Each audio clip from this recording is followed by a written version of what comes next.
how to install and use NordVPN. Hey everyone, welcome back to the channel. If you are new here, don't forget to hit the subscribe button and turn on the notification bell to not miss any updates.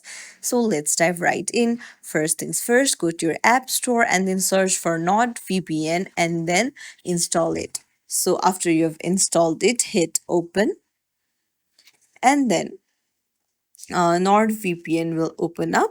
So you'll have to accept the terms and conditions, and then you'll need to sign up if you don't have an account, or you can also hit login if you already have an account. So hit sign up to create a new account,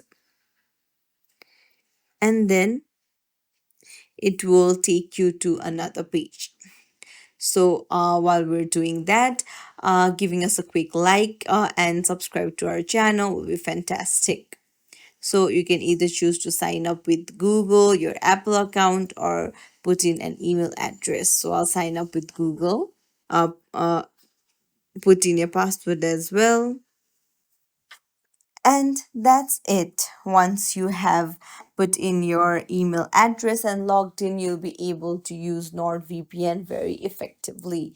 It's as simple as that. If you found this tutorial helpful, don't forget to like and subscribe to our channel. Thank you for watching.